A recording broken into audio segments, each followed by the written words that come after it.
दरअसल Bharat manufacturing cost के मामले में दुनिया का सबसे सस्ता देश बनकर उभरा है।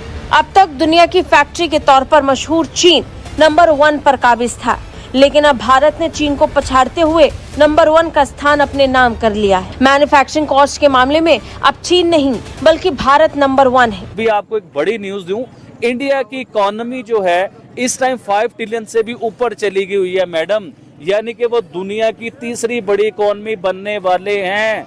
ये करीब है, ये ज्यादा दूर नहीं है। क्या वाकई में शी जिनपिंग 90 दिन में चले जाएंगे? पहली बात यह है, ये दो अलग अलग चैप्टर नहीं है, दोनों सेम चैप्टर हैं। एक कि चाइना बैंकरप्ट हो चुका है, यस चाइना बैंकरप्ट हो चुका है, और दूसरा क्या शी जिनपिंग जाने वाले हैं। अब क्यों मैं बोल रहा हूं कि दोनों इंटर रिलेटेड है। आपको इकोनॉमी अपनी और तगड़ी करनी होगी, राइट? आपको एक स्ट्रांग डिप्लोमेसी और स्ट्रांग मिलिट्री बनानी होगी, और मिलिट्री जो है ना वो आपको बार्गेनिंग एज देती है।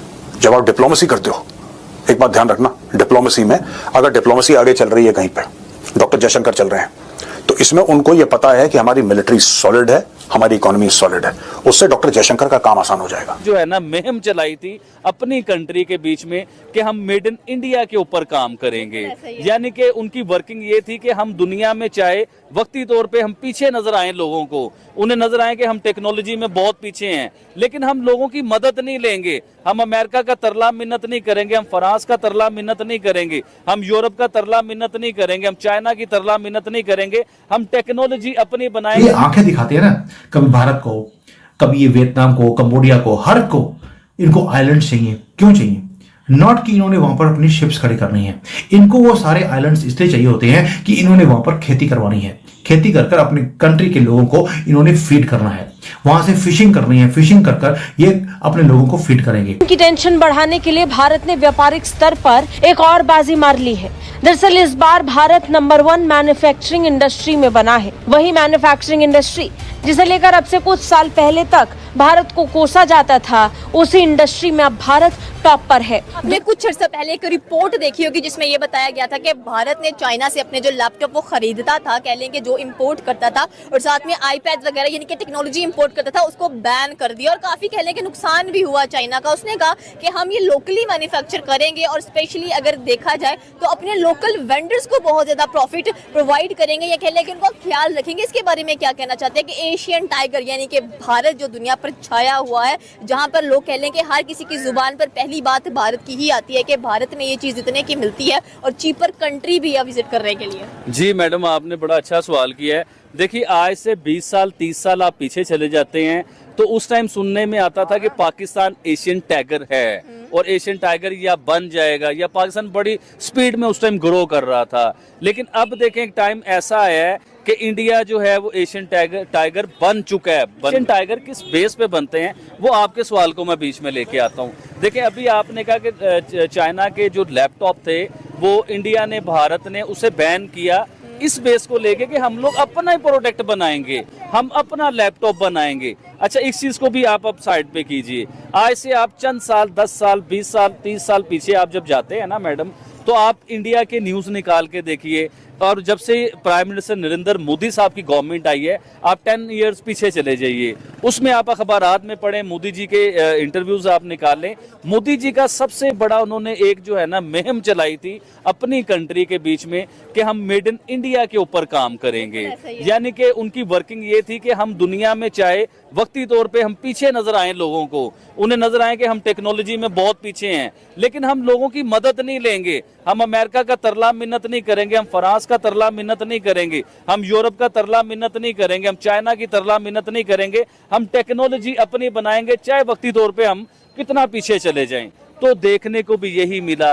पाकिस्तान में जदीद चीजें आपको नजर आने लग गई, पाकिस्तान में जदीद गाड़ियां आपको नजर आने लग गई, पाकिस्तान में जदीद फोन आपको नजर आने लग गए, पाकिस्तान में जदीद बिल्डिंगें आपको नजर आने लग गई, लेकिन भारत में ये चीजें थोड़ी सी पीछे नजर आ रही थी। लेकिन हमें क्या पता था कि वो मेड इन इंडिया के ऊपर ऐसी वर्किंग कर रहे हैं कि 10 साल बाद वो पूरी दुनिया को हिला के रख देंगे, पूरी दुनिया की नजरें भारत पे होंगी 10 साल बाद कि वो क्या वर्किंग कर रहे हैं। वो पहले शायद टॉप 10 में थे, फिर टॉप 5 में आ गए, और अभी वो कहते हैं यार 3 में हमने आना है, और हो सकते 3 से भी ऊपर आ जाए।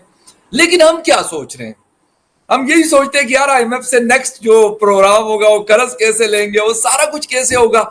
मतलब इस हवाले से यकीन करें कि मुझे हैरानगी होती है कि कोई पॉलिटिकल पार्टी, जो बड़ी पार्टीज हैं, कोई भी इस हवाले से नहीं बात करता कि वो कहेंगे हाँ यार मैं अगर मेरी हुकूमत आएगी तो मैं ये करूंगा या इस लेवल पे पाकिस्तान को लाने की कोशिश करूंगा। और बड़ा मैं कहता हूं, मैंने ट्विटर पे भी लिखा है कि यार अगर वो कह रहे हैं तो विश्वास करना पड़ेगा, यानी हम उर्दू में कहते हैं यकीन करना पड़ेगा। आपकी हिंदी तो खैर बहुत अच्छी है, वैसे मैं जो कुछ अल्फाज मुझे समझ आते हैं, तो वो कहते हैं यकीन करें कि मैंने कहा कि यकीन करना पड़ेगा वाकई में, क्योंकि अगर पहले ना डिलीवर किया होता, ना किया होता, तो फिर शायद हमें लगता कि यार ये भी हवाई किले बना रहे हैं, हवा में तीर चला रहे हैं, लेकिन ऐसा नहीं है, उन्होंने कर दिखाया।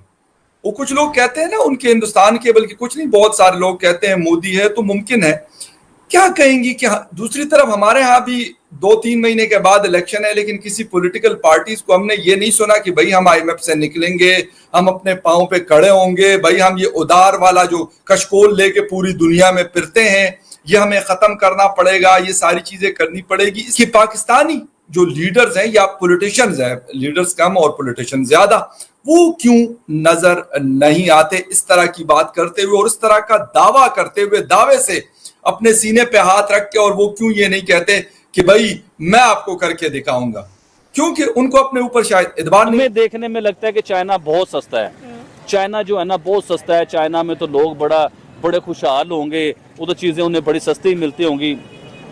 मैडम मैं चाइना गया हूँ, तो जो लोग चाइना गए हुए हैं आप उनसे जरा पूछिए, वो लोग आपको ये बात बताएंगे। हो सकता है आप भी झूठ बोल रहा हो, चाइना में बहुत ज्यादा महंगाई है, फिर भी पाकिस्तान में चीजें हमें सस्ती नजर आती हैं। आप यकीन करें, चाइना से मैं बता रहा हूँ, एक जूसर था तो मुझे एक चाइनीज ने कहा, वो दोस्त बन गए, वो थे कारोबार कर रहे थे चाइना को लेके, तो जूसर मशीन जो है ना वो थी, तो मुझे चाइनीज ने कहा कि यार आप पाकिस्तान से जब नेक्स्ट टाइम आओगे ना तो हमारे लिए जूसर लेते आना। तो मैं बड़ा हैरान हुआ उसकी बात सुन के। मैंने उसे कहा, मैं कि यार आपका दिमाग खराब हो गया है, चाइना से जूसर आता है पाकिस्तान, और पाकिस्तान से जूसर मैं लेके आऊं वो तुम्हारे लिए इधर लेके आऊं, तो तुम चाइना से ले लो, इधर से बन के तो हमारे पास आया है।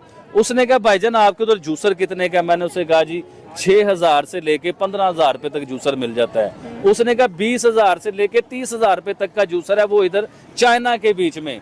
चाइना दुनिया को तो प्रोडक्ट सस्ती देता है क्योंकि उसकी क्वांटिटी होती है, 1 लाख बना दिया, 10 लाख बना दिया, 1 करोड़ बना दिया, तो उसकी कॉस्ट भी कम होती है, उसमें 2 नंबर मटेरियल भी यूज होते हैं क्योंकि क्वालिटी हल्की करके वही चीज उसके जैसी बनानी होती है। लेकिन चाइना में खुद के लिए अगर आपको कोई चीज परचेज करनी है तो किसी चाइनीज से आप पूछिए या किसी से भी आप पूछिए, चाइना में प्रोडक्ट बहुत कॉस्टली है चाइनीज के लिए, क्योंकि दुनिया में जो जा रहा है वो सस्ता होगा।